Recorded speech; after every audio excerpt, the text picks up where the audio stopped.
Hello, and welcome to your TSP account, What to Think About When Nearing Retirement or Considering Leaving the Government. I'm Alan Sorcher, Assistant Director with the SEC's Office of Investor Education and Advocacy.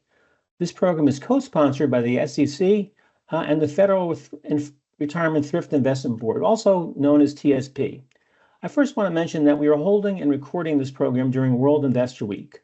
World Investor Week, for those of you not familiar with it, brings together securities regulators on 6 continents to raise awareness about the importance of investor education and protection.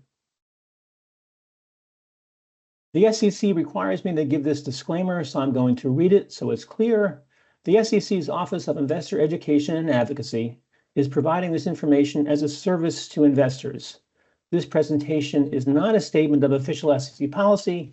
It's not a legal interpretation, and importantly, it's not investment advice. I'm also putting up the TSP's disclaimer. Randy Urban, our speaker, will deal with this in a few minutes.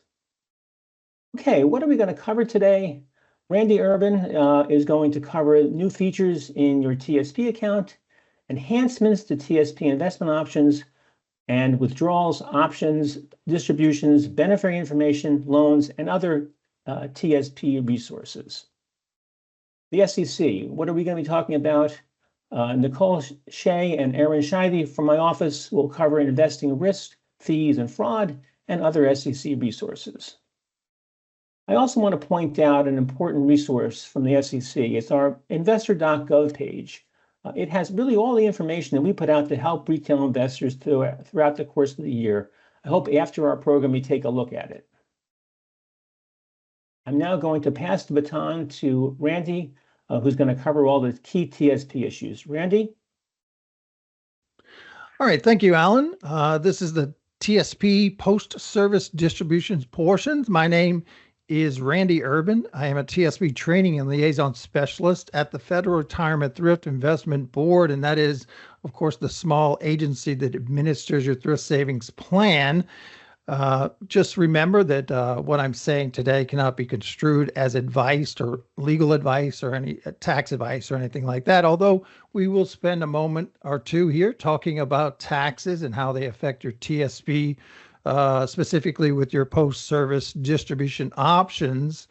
I'd like to go through a few reminder items, if you will, to start off with here today as you prepare for separation, and a few updates on how processes work and things have changed since we went through the transition back in 2022. Of course, eventually we'll get into what your post-service distribution options are specifically. How can you use this asset that you built over the years in your retirement years or after you have separated from service? We also want to touch on a few IRS rules. The RMDs are required minimum distribution rules, and the 10% early withdrawal penalty. Of course, there's taxes involved for portions that are taxable, and you want to avoid any early withdrawal penalties that might be tacked on to that. We're going to wrap up things with a little bit of information on designating beneficiaries. And of course, along the way, I'll reference resources for follow-up and information about your TSP. So with the new system, much of what you'll do, in fact, most of what we'll talk about here today, you're going to conduct business inside of your TSP account. So becoming familiar with accessing your TSP account, logging in from time to time is a good thing to do. When you go to tsp.gov, you look for the login option. When you log into your account, look up in the right-hand corner, you'll see a little human head icon, and that's your profile. I would encourage you to make sure we have correct information, of course, in your profile. We do rely on your payroll offices for that information while you're still active. And then when you separate from service, you can give us things like updated mailing addresses, email addresses, and things of that nature. So as I said before, much of what we'll talk about here today, including the beneficiary information, are processes that you will conduct business within your TSP account, and accessing it and understanding that process is important. I think about 6 years ago or so, we updated our pro rata rule as it relates to withdrawals and in-service, those two in-service withdrawal options that we have. And then the post-service distribution options that we'll focus on here today. If you have traditional and Roth money in your account, you can target the traditional or Roth money first, and you still have the option to have things come out pro rata or proportionally from both traditional and Roth portions. If I was in front of a live audience, this is usually where I see hands raised and folks want to ask about, can I target the funds? Well, you cannot specifically target the funds. When you withdraw or have a post-service distribution come out of your account, it will come out of your funds that you're invested in at that time pro rata. For those few people out there that have invested in the mutual fund window, you would also have to do a fund transfer back into your core funds if you want to use any of the funds you have invested in that mutual fund window. Now, many participants out there do have loans when they separate from service, or at least balances on a loan or two loans. And I just want to highlight what the process is there, because there's been a significant change there also that allows you to continue to make loan repayments and get the money back into your TSP account. We disperse something like, somewhere around 40,000 loans a month. So this does come up for many participants out there. What'll happen is we receive your separation code within a pay period or two after you separate from service. That'll let you know, we'll send you a notice, and that'll let you know that you're separated in our system, but we have a balance that we're showing on one or two loans. You have a 90-day window to either pay off parts of the loans, pay them off in full. You can simply wait the 90 days and it becomes a loan foreclosure, or at least, don't get too worked up about that term. Don't get too scared. We're not reporting to credit bureaus or anything like that. It's just whatever portions that you're not going to repay from that loan or loans would be a taxable event. If it becomes the 90 days and you still have a balance left, it becomes a loan foreclosure. The big change, though, here is during the 90 days, you can now tell us, hey, I want to continue making payments on this. I want to set up a monthly payment to exceed the 90 days and fulfill the time I have left to pay. So say you have a year left to pay on a loan and it's a general purpose loan, you want to just continue making those payments, you can do that.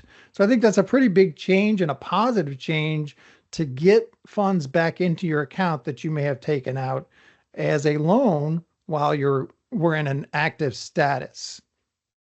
Now, you can't restart a loan. You're not going to restructure the loan other than to set it up as a monthly payment.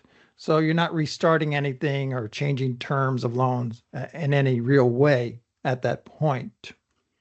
Now, what happens when I separate from service? Well, one often overlooked option is to do nothing at all and leave your account alone.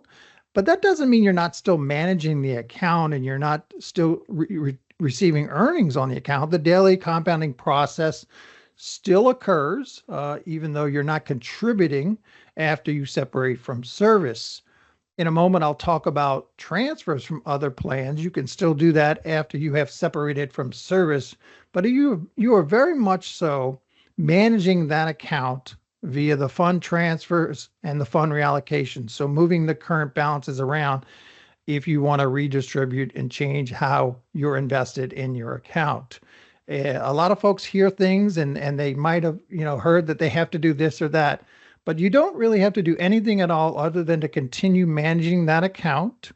In just a bit, I'll touch on RMD rules for a moment. And that's the only real rule that lies out there in the future, that you have to meet a minimum distribution. But that's down the road for many of us, and it's just a minimum distribution that you have to satisfy. So you're taking advantage of the low cost of the plan and the investment options that we have in the plan. You can still roll over from other plans. So this is definitely one of those newer processes where you go into your account, you simply look for the rollover in option, and it's going to let you know how this all works, give you some information on that area. You can even call us up, call our thrift line and speak to a live person and get some assistance from they call a concierge service on the thrift line these days. I've had some very positive feedback from folks that have used this to roll over from funds in other plans. Now, what can you roll over in? Well, this is just a little bit of a taste of what you'll find on the website. There's much more detailed information, but we can accept eligible employer plans, traditional IRAs, so things like 401ks, 403As or Bs, 457 type of plans, we can accept those. We can accept Roth from another employer plan like a 401k, but we cannot accept, you'll see down there at the bottom, we cannot accept Roth IRAs. And that's an important distinction to make. A lot of folks are still a little bit fuzzy on the differences between IRAs and employer plans. Of course, TSP is an employer plan. We're basically a standalone plan, very much like a 401k. But we cannot accept Roth IRAs and some other types of plans that you may have paid taxes on and so on. So like I said, in that section, in the rollovers in section, you're going to find very detailed information on what we can accept and what we cannot accept as a rollover in from another plan. And in general, this is not going to affect any of your limits during the current year. But like I said, this can also occur when you have actually separated from service. So it could be from multiple plans. It could be larger amounts that you're rolling over into your TSP. One other thing I want to touch on as we get started here, before we actually get into those options, would be some terminology here. So tax reporting and tax withholding. I find that I get a little bit more play, a little bit more interest in inquiries about taxes and so forth. Now, once again, I work for the board and not for IRS, so you might want to follow up with a good tax professional in these areas. But tax reporting, federal tax reporting, of course, we report on a federal level. You're going to receive a 1099-R form from us, and that's how you file your taxes. We do also report to states, so a state with a state income tax, but we do not withhold, and that's an important distinction. We do not withhold on a state or a local level. Now, tax withholding is a very important thing to understand also, because that's an amount that is withheld for potential taxes that you may owe. It's not necessarily the amount that you're going to owe in taxes. It is just an amount that is withheld to cover for that. Now, depending on the type of withdrawal, the type of distribution that you take out of your TSP account, that determines whether it's something you can roll over to another plan. It also determines what the type of withholding requirements are. And even if you can increase or decrease or even waive withholding entirely from that payment. Now, that doesn't necessarily mean you don't owe taxes on that. That just means they're not going to withhold for that. You're saying, I'll take care of the taxes on my own. So one resource we do have, and I think this is a very important resource we have on our website. If you've been around for a while, you remember we had a series of tax notices. What we did was we put them all into one booklet. It's about 29, 30 pages long or so. And I think this is a very important booklet we have. Right up there with our summary of our plan is the tax rules booklet. You can find that in our website. Just for the forms and resources, you just simply put in tsp.gov/forms. Takes you right to that forms and resources section. Look for the tax information section. And currently, this is like the second to last option in the list as you scroll down. So look for that tax rules booklet. I've highlighted a few things here today that are in the booklet, but there's also detailed information about RMD rules and other very important bits of information. Later on, I'll briefly touch on the tables used for not only the installment payments, but also RMD rules. The full tables are right there in our booklet here. These are, of course, things you go to IRS's website for, but we have the full table right there on the booklet. And on page 19 currently, they're always updating these things on me. There's a tax treatment for TSP payments, and that is a chart that lists all the ways you take payments out of your TSP. If you choose the type of payment, go across, it's going to let you know the things I just mentioned before. Can I increase, decrease, or waive withholding? Is this something I can roll over to another plan if I was thinking about doing that? So this booklet is, like I said, very important. And of course, on page 3, there's the full list of IRS early withdrawal penalty exceptions.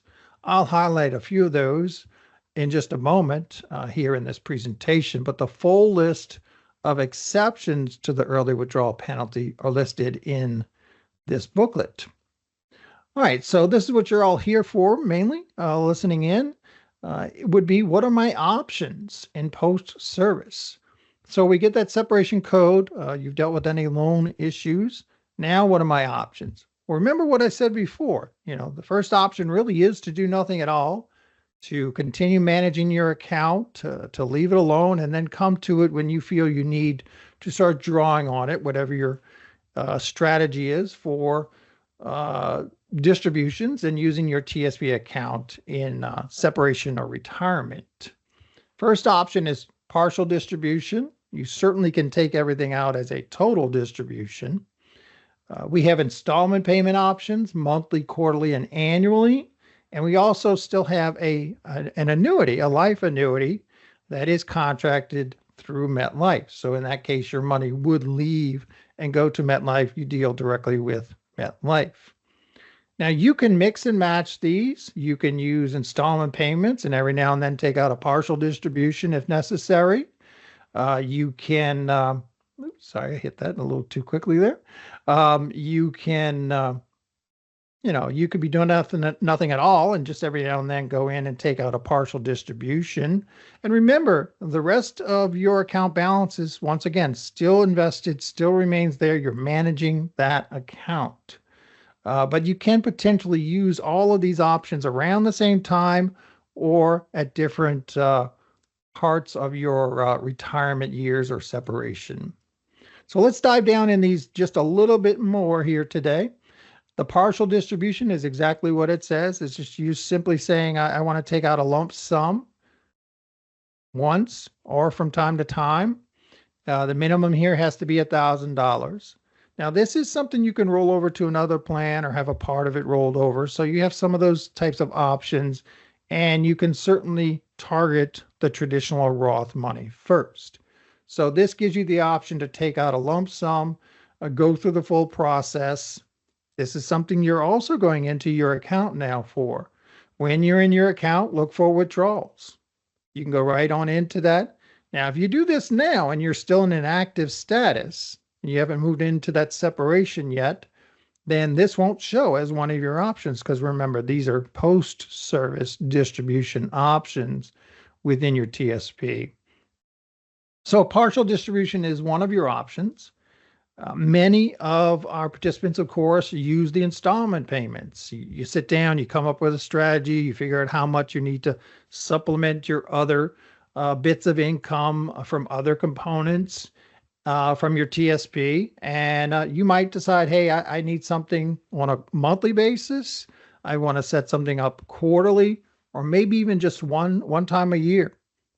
For folks are older that have reached the RMD years, you might get to those RMD years and just decide that's all I want to do is satisfy the required minimum distribution.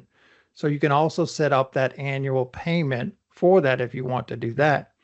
Now, the good thing here is you can start these, you can stop, you can restart them, you can change the amounts. So you have that type of flexibility. And, things change. Life changes when you get even into retirement. You might start something and figure out, I'm taking out too much. I don't really need this much, and I want to so alter that or even stop and maybe restart later on. So you have all those types of flexibility built in to this particular option of setting up simple installment payments. And this, of course, is where you set it. You don't have to go in each time and reset it as you would with that partial distribution. I will say you have to start out somewhere when you set it. You can either set the amount yourself as a fixed dollar, or you can let the system make the calculations for you. So you can let the system take your age you're going to turn that year and the distribution period, which I'll show you on the next slide on the charts for those IRS tables. So it, of course, will take your account balance. It'll take your age you're going to turn that year and calculate this amount and redo that each year for your installment payments. Of course, once again, this is an area where the rest of your funds are in your account. You're managing that account, and that would have an effect on not only how long the funds will last on the fixed dollar side, but also the effect of the balances you have to use and the calculations on the based on life expectancy side. Now, if you do choose on based on life expectancy, it will start everyone out on the single life table. And later on, when you get to those years where you have to satisfy those RMD rules, it allows you to switch over to the uniform lifetime table at any year moving forward and stay on that side moving forward. So once again, this is another area where you have some flexibility. You'll notice on this slide, there's some references to the threshold of the 10 years or 120 payments.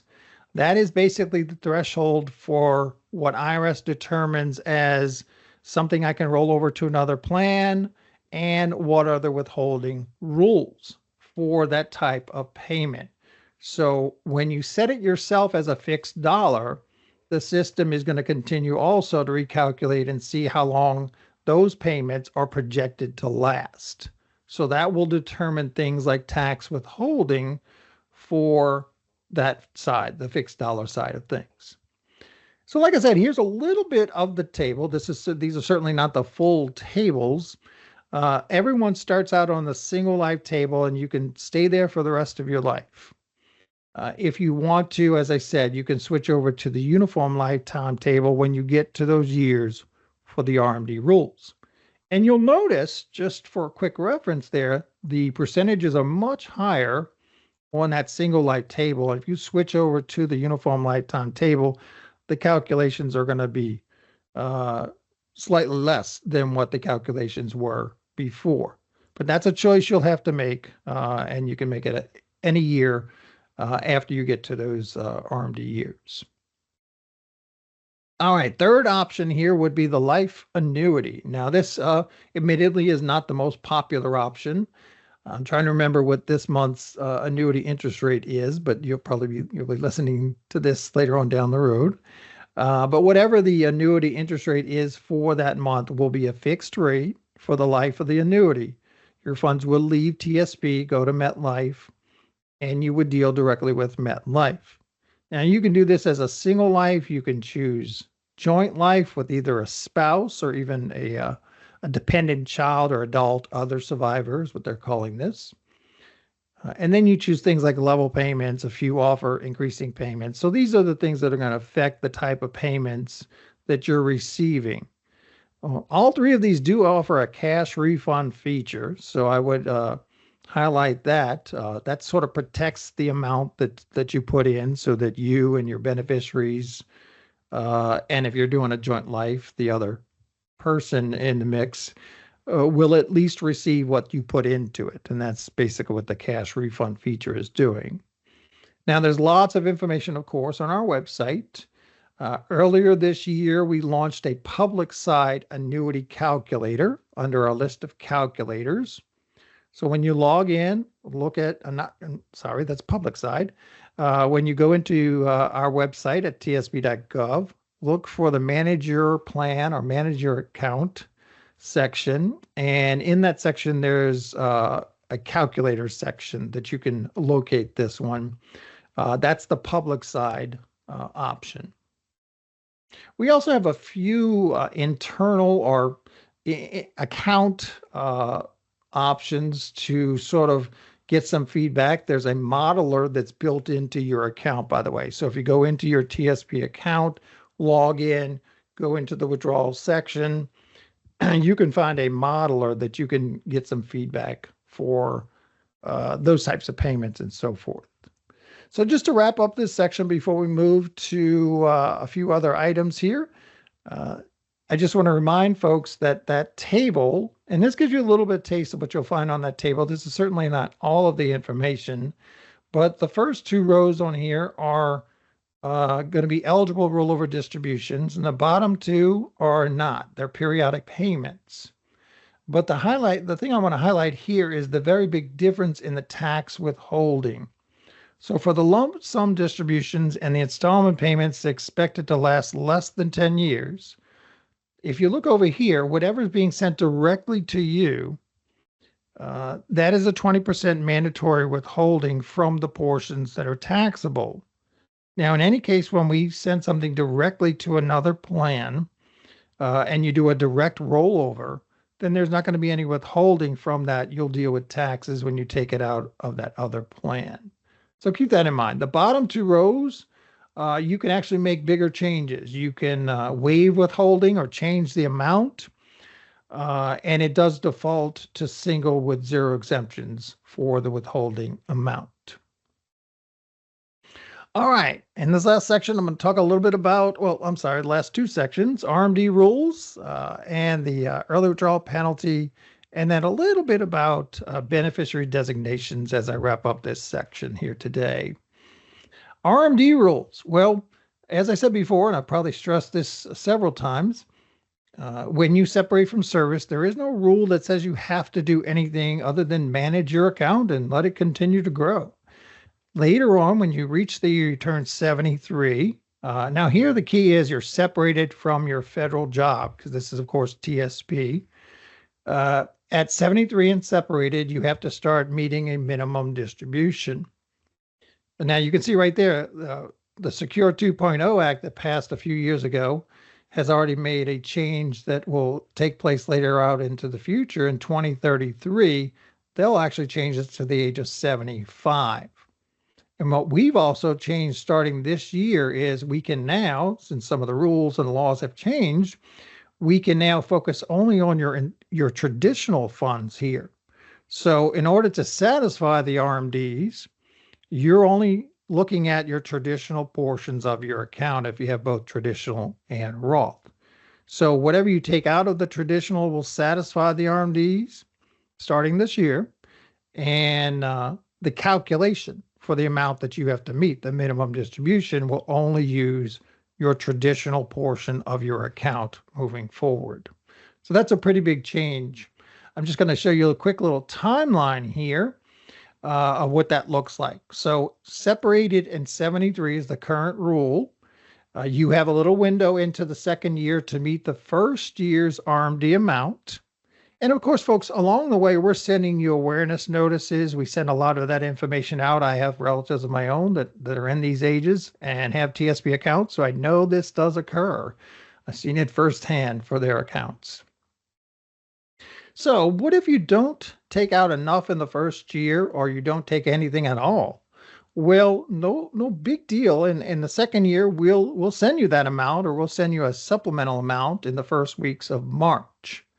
And we'll continue to do that, although the rules do change. In the subsequent years, if you still have funds in your account, and that's traditional funds, by the way, now, you still have an RMD each year moving forward.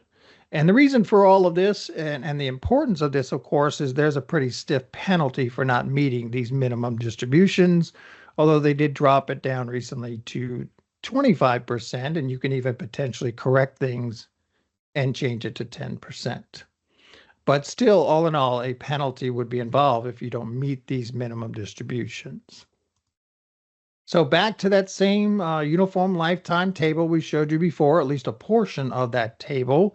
This is the table that they would use. And in that first year at 73, it's roughly about 3.78% of your account balance and traditional balance. I have to remind myself that too. These are recent changes, like I said, starting this year for that amount.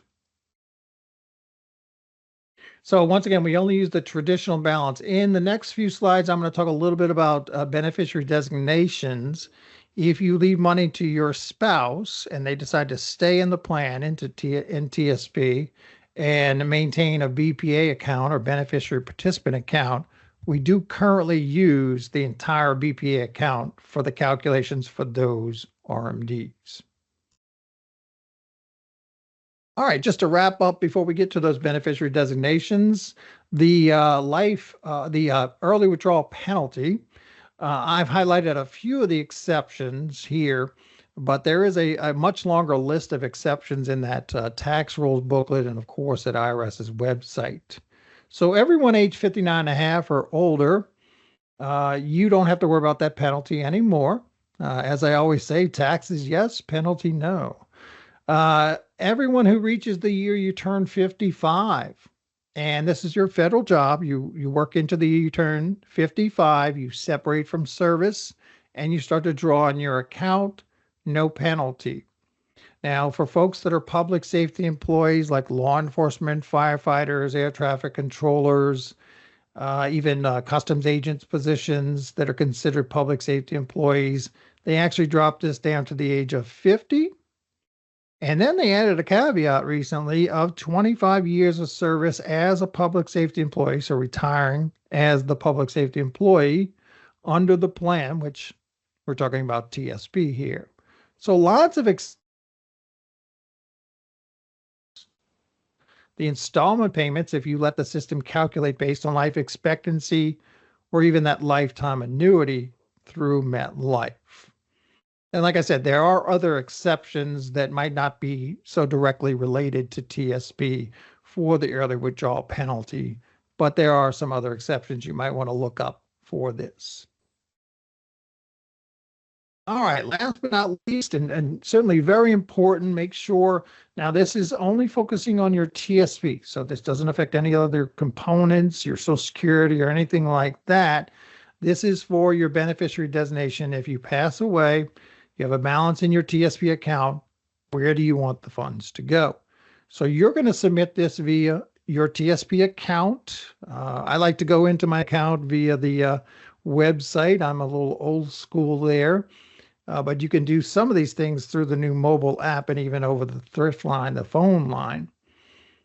So you can submit a beneficiary designation. Once you do submit one, you want to make sure that's kept current, because you have to maintain one. And of course, you can update things and change beneficiaries and things of that nature. You cannot choose on your own to revert back to the order of precedence. That was an old rule in the older system. So once you have one of these on file, you have to maintain it. So we first look to see if there's a beneficiary designation on file. If there is, we pay out that beneficiary designation. Now, this is really important what I'm about to say. We do not honor wills, prenups, court orders, or any other documents. So if you have a beneficiary designation on file, you have to maintain that beneficiary designation and keep it up to date, is what I'm really getting at here, because that beneficiary designation will supersede everything out there. So if you've gone through a divorce, you've gotten remarried, you have additional children, or what have you, you want to make sure that you keep that form on file with us up to date. Now, if you don't want to submit one, then it will go directly to the order of precedence. And of course, there's some scenarios where folks will submit maybe one or two primary beneficiaries on file, and they predecease you and you pass away. In some of those types of scenarios, it will automatically go to the order of precedence to determine the beneficiaries. So that order of precedence is 5 steps, starting out with spouse. If no spouse, it moves on to children. If no children, it moves on to parents. If no parents, it moves on to if you have an executor or your administrator of your estate set up. And last, the 5th step would be if none of those apply, then it would get to next of kin. And that's basically determined by what state you're domiciled in at the time and what their definition of next of kin would be for that.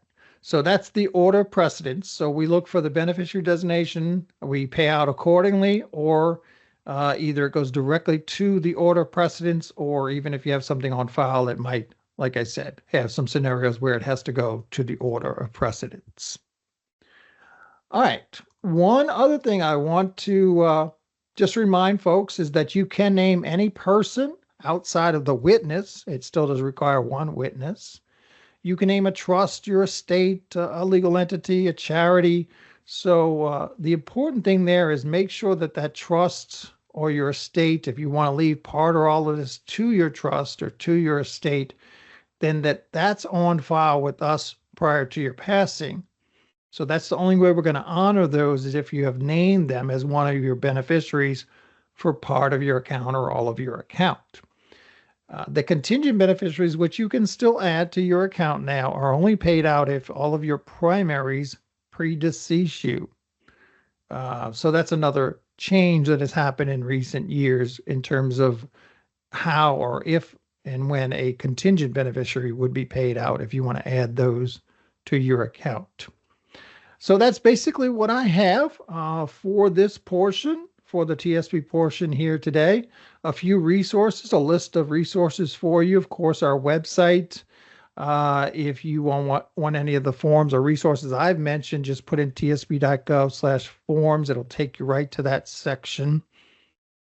And of course, any contact phone numbers and things of that nature are right there on our website, along with some webinars and courses that we provide if you go to our section, our online learning section at tsp.gov/webinars. So that is my portion for TSP, and I'll go ahead and hand things over. So thank you so much. And now here's Nicole Shea from the SEC. Thank you so much, Randy, for that wonderful information. I'm going to spend a few minutes sharing information about investing concepts to keep in mind and some really fantastic tools and resources that we have available to you through investor.gov and through some other resources as well. So you may be asking yourself, what should you invest in? This is not something that the SEC can recommend for you. We're not in a position to recommend any specific investment products, but we can talk about certain attributes that make some investments good building blocks for your nest egg as you're building towards retirement. You want to be thinking about things like employer matches, tax breaks, diversification, and low fees. We've covered some of this already in Randy's portion of the presentation, but we'll talk a little bit more now as well. So building wealth through the employee-sponsored retirement plans that are available through your employer is a really wonderful and essential building block for building up your nest egg for retirement. So contributions to the TSP have tax advantages. The employee match that's available to federal employees and service members of 5% is another key way to boost up your savings and investments. And your TSP funds are yours and stay with you, even if you leave the government or military. There are also individual retirement accounts that are available to you, and these also have tax advantages. Currently in 2024, you can contribute up to $7,000 per year with a catch-up contribution for people 50 and over. IRAs are set up with an investment company, a brokerage, a bank, credit union, etc. And non-working spouses and working children can also have an IRA, so that may be something that you want to look into as well. So there are two different ways in which these accounts are tax advantaged. With a traditional IRA, the money goes in before any taxes are taken away from it, and this lowers your taxable income for the given year in which you are contributing to your fund. The money will then be taxed when you withdraw it down the road. For a Roth IRA, that money goes in after taxes. So you would be paying taxes on that money in the current year. And then when you're withdrawing it down the road, that money will be tax-free at that point. The 2024 annual limits for contributions to employer-sponsored 401k plans and for an individual retirement account are $23,000 annually, with an additional catch-up of $7,500 for people 50 and over. And that starts the year in which a person turns 50. So if your birthday is in October, November, December, you can actually start contributing the additional $7,500 in that year in which you're turning 50. There's also a $7,000 annual contribution limit for individual retirement accounts, and those 50 and over can contribute an additional $1,000. The thrift savings plan is actually a wonderful vehicle for becoming a millionaire. There are currently more than 140,000 TSP millionaires. So how did 140,000 people become TSP millionaires? Well, many of them use the get rich slow mantra, and this is what they have in common. They have participated in the TSP from the beginning of their career. They take advantage of the employer matches that are available to them, and contribute aggressively, even up to the IRS limits if possible. Contributing consistently over time, whether the markets are up or down, is also an important part of building up your investments in nest eggs over time, and contributing throughout your career. So you also want to think about using an investment strategy that is appropriate for you. The L funds in the TSP are something that you may want to consider as they reallocate your assets over time in accordance with the date at which you're either retiring or think that you would be withdrawing your funds from the TSP. So we'll talk a little bit about the power of starting early and the power of contributing as much as you can when you can. Through the power of compound interest, the earlier that you are contributing and the more consistently you're contributing over time, the money that grows will continue to grow. So starting early is really important, but also contributing as much as you can now and boosting whenever you have opportunities to boost your contributions is also very powerful and helpful. So if you're looking at what it would take to have $500,000 in your retirement by age 65, here are some numbers that can show you what it looks like if you start at age 30, 40, 45, etc. If you're starting at age 30 and you want to have $500,000 by age 65, you would be contributing $301 a month to achieve that goal based on a 7% rate of return. As you look at starting to contribute when you're older, that amount goes up. So if you waited until you were 40, you would have to contribute more than double each month, $659. And if you were to wait until you were 55 years old to begin contributing, you would have to be putting in more than $3,000 a month. So starting as early as you can and boosting those contributions when you're able to really helps your nest egg grow over time. So we'll talk a little bit about some investing concepts that are important to keep in mind. We'll talk about risk, asset allocation, and diversification. So any investment carries risk. And generally speaking, the potential for a higher return will typically come with the potential for higher risk as well. There are ways that you can manage your risk. You want to make sure that you're making informed asset allocation decisions and diversifying your portfolio so that you're reducing risk across your investment portfolio. Asset allocation is when you're dividing the investment portfolio among different asset categories, such as stocks, bonds, and cash. Diversification involves spreading your money across different companies, industry sectors, or even asset classes. You may have heard the expression, don't put your eggs all in one basket. And this is really talking about the importance of diversification. So this visual here shows the different types of investment products and funds that are available from lower to higher risk.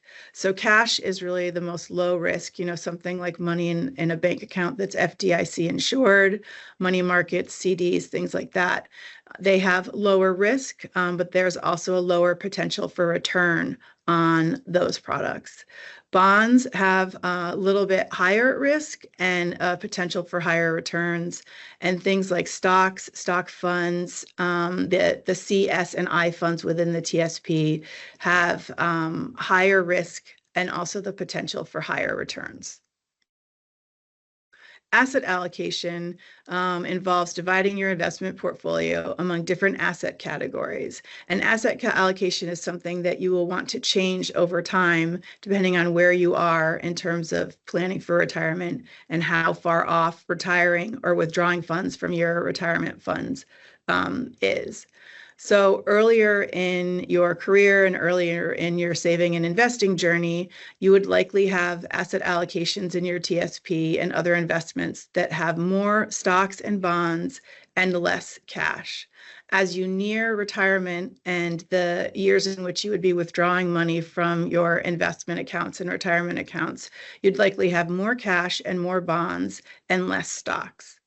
So your risk tolerance is likely to go down as you reach your retirement age and the age at which you start planning to take money out of these accounts. This is an illustration here that shows what different asset allocations can look like for somebody that would be looking to withdraw money starting in 2025 on the left versus 2025. So in the 2050 illustration on the left, there are far more stocks and then bonds and just a little bit of cash. For the 2025 asset allocation, there are about as many stocks and bonds in here and less cash. So with diversification, you spread your investments among different companies, sectors, or even asset classes, so that if one particular company or industry that you are invested in loses value, you have a cushion, and the other investments that are in your portfolio may actually be growing or leveling out any losses that you may have at a particular moment in time. This illustration here, this is a snapshot of the S&P 500 from a day in September 2024. And this shows all these different asset classes that are available. And you'll see the red represents on this particular day when the value of these stocks went down, and green shows on this particular day when the value of some of these stocks went up. And what this shows is while different industry sectors and different companies can have good days and bad days individually, but through having diversification with your portfolio, you are likely to not lose as much on a particular day, and you can even have your overall portfolio grow, even if there's some losses in a particular category. So one action item to consider is to check your TSP investments to see if your funds are currently diversified in a way that's appropriate for where you are in your saving and investing journey, and making sure that you don't have too many of your eggs in one basket. And this might be something that you want to look at on a quarterly basis to see where you are and if you want to be updating your asset allocations.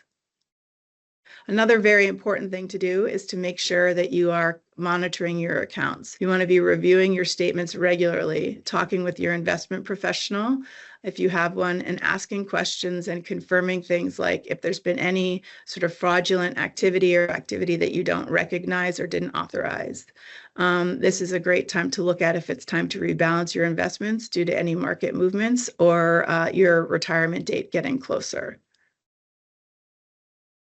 Fees are another very important thing to be mindful of, and this is because fees can really make a difference in how much your investments will grow over time. So even small fees can have a major impact on your investment portfolio. You may be paying fees for holding an account, for owning an investment, for buying or selling any investments. So you want to really understand the fees that you would be paying and understand how they can impact your investment portfolio overall. So you want to ask questions about any fees that you have. Check out fees of any investment products that you may be looking at, and also understand any investment fees that investment professionals may be charging you. And one tip to keep in mind is that actively managed funds tend to have higher fees than passively managed or index funds. This illustration here shows the impact that fees can have over time. So the blue line here shows a lower fee of 1/4 point annual fee. And the green line shows an annual fee of 1%. And this is showing an investment fund or portfolio that has 4% annual rate of return over time. So over this 20-year period, the investment portfolio that had just a 1/4% versus the 1% one, there is a $30,000 difference, which is really significant over time. So while the differences in fees may be small, they can really add up over time, and it's something that you want to make sure that you are understanding. FINRA.org/fund analyzer is somewhere that you can go to research these funds and understand the fees that are being charged. This is a great resource for you as you're researching fees. And you want to think about the options that you have when you're leaving government with your accounts. Randy covered some of this in his presentation, but you can leave some or all of your money in the TSP. You can look at rolling your TSP into a new employer's plan or into an IRA. And there is the opportunity for a lump sum distribution, but this is something that you want to very much be aware of. If you are under the age of 59 and a half, you will not only owe taxes, but you'll also be looking at paying a penalty. And also when you're removing any money from your investment account, you're then stopping that potential for future growth through compound interest. One last thing to think about is anything with alternative assets or things like crypto asset securities. This is something you want to be really mindful of. These products are generally highly speculative and have a limited track record compared to other products that are available. Many of them lack investor protections that are available to you through other investment products. Scams can be quite commonly involve crypto. So with something like highly speculative investments like crypto assets, securities, you want to really think about and maybe even consider only investing funds that you feel you can afford to lose. So with that, I'm going to hand it over to my colleague, Erin Scheithe, who's going to talk a bit about tips to avoid fraud. Okay, thank you so much, Nicole. I am here to share a few tips to avoid fraud. And I have here on the screen a few different types of common scams. There are imposter scams that I'm sure you've heard about. These are when scammers or bad actors will try to impersonate either the government or even your financial institution, your investment advisor. There are advanced fee frauds, romance scams, pump and dump, other kinds of Ponzi and pyramid schemes. These are all different ways that bad actors will work very hard to try to separate you from your hard-earned money. And we're going to talk about one in particular, but I would encourage you to keep in mind that there are a lot of pieces of information on investor.gov about these particular types of scams. So visit investor.gov and take a look at some of the different articles on these types of scams. We're going to focus on fraud that targets specific groups. Sometimes we call this affinity fraud, but what it really is when fraudsters are trying to become members of a group, or they pretend to be members of a group, and they could be pretending to be either seniors or retirees, members of a certain ethnic or racial community, members of the military, professional athletes or religious groups or faith communities, and they could even pretend to be members of this group that we're all a part of, federal employees. SEC actually brought action against the federal employee benefit counselors, whose mission was supposedly to help federal employees like us optimize their benefits. The SEC alleged that this group, FEBC, fraudulently induced federal employees to roll over their holdings from the TSP accounts into private variable annuities, which is another kind of financial product. The FEBC created a false impression that it was affiliated with or even approved by the federal government, and the FEBC deceived investors about fees and the attractiveness of these alternate kinds of financial products. So it's a reminder that even federal employees really can be targeted with a scam. They're enough of a group that bad actors can reach out to them. So keep in mind that even if someone is from a group that you're a part of, even if others within that group have bought into this investment, don't take that as an endorsement of this investment. So always make sure to check, verify that the investment is legitimate, take your time, and do your research yourself. Investment scammers will look for victims through social media, email, text messages, phone calls. If you receive one of these unsolicited offers to invest, something that really comes out of nowhere, and it's a can't miss offer from someone who you don't know, it's a stranger, your best move is likely to pass up this opportunity. Say no thanks to this kind of investment opportunity. Because scammers are really preying on our fears. Scammers are honestly psychological beings. They are working on your fear of running out of money. They are preying on your fear of missing out on an investment opportunity or a sure thing. They're preying on our fear of appearing unintelligent or our fears of falling behind our friends. So they're going to encourage you to make maybe a risky investment or to try to catch up with others.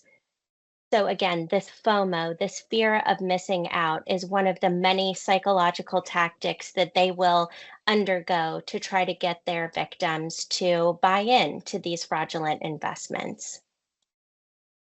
But there are steps that you can take to avoid fraud, and please share these widely with your friends and family members. If it sounds too good to be true, it is. That's really the hallmark.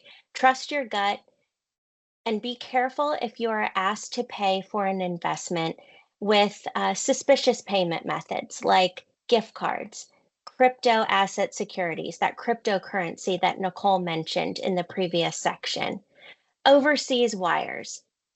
Don't be pressured to buy quickly. As I mentioned, take your time to really research and do your due diligence. Look at unbiased resources as well. Investor.gov is a great place to start. Testimonials are easy to fake. Influencers or others are often paid to endorse investments. They might not know if an investment is fraudulent or not.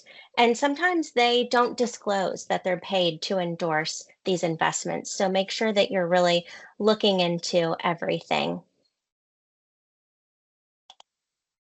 There are a few things that you can do to protect yourself as you're surfing the web online. Pick a strong password and keep it secure. Change it regularly. This is difficult to do, but maybe pick a certain amount of time, like on the 15th of every couple of months, change your password.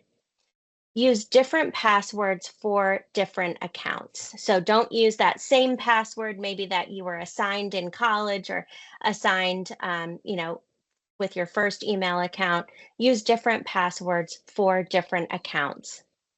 Use multi-factor and biometric authentication if available. So in other words, use anything that your financial institution, your investment advisory firm, use any kind of authentication that's available to you. So if they offer the fingerprint, the iris scan, Face ID, if there's something that is available to you, like choosing a certain image that goes along with your password, anything helps to further secure your account. Make sure that you research your investment professional if you have one, and if you don't have one yet, before you settle in with one, do a free background check on one or two who you're considering, a broker or investment advisor. Go to our website, investor.gov. There you can find out if they're registered with us, the SEC, or a state regulatory authority. You can see if they have consumer complaints or any disciplinary history. You can actually look at the firm's client or customer relationship form, which is the form CRS. You can read it and it'll help explain important aspects of the investment firm. It shows you what services they offer you and what you will pay for those services, which is really helpful. You should also, as I mentioned earlier, really take time to research an investment before you make your decisions. If a fraudster says, or if a potential investor, investment professional says, this is a limited time offer, let me know by the end of the day if you want in on this. That's a big red flag. You should have as much time as you want to be able to buy into an investment. So really take your time before you make your decision. Ask questions.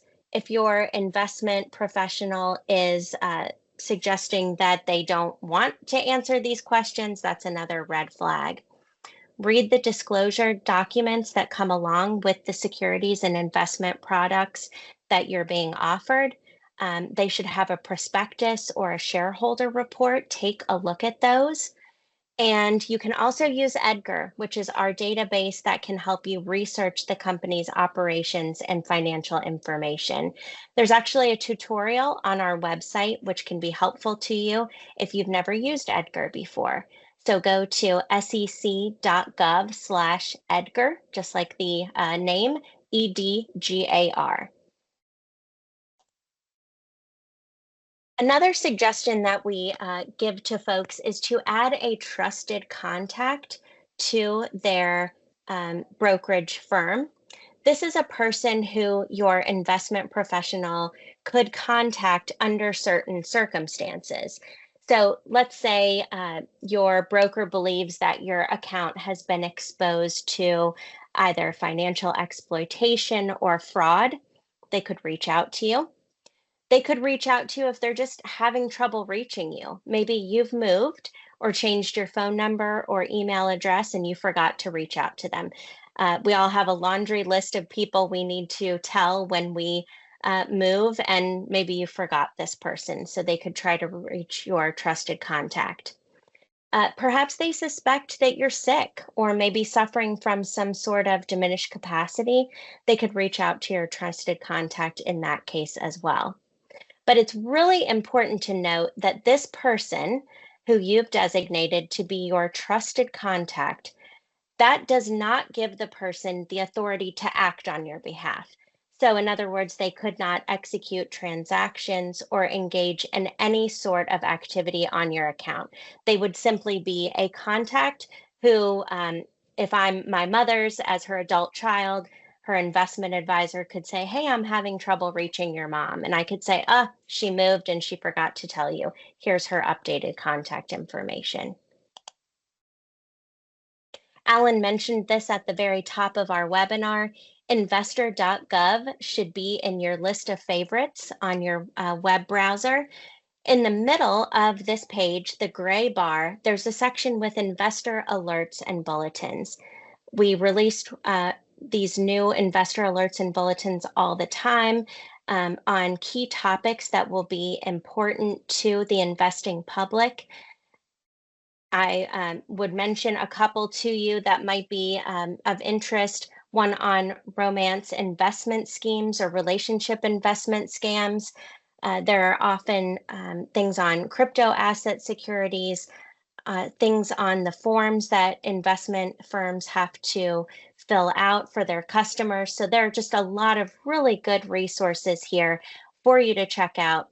They'll be in plain language. They will be for you to research and to read. And there are other calculators and other things for you to look at there as well, in addition to checking out your investment professional. And with that, I'm going to turn it back over to my colleague, Alan, to close us out today. Alan? Okay, thanks, Erin and Nicole from our team at the SEC on covering risk, fees, and fraud. And of course, thanks to Randy Urban from the TSP on a terrific presentation on key TSP issues. Please remember that there'll be a recording of this program on the SEC's website, sec.gov. Thanks to all of you for participating today, and this concludes our program.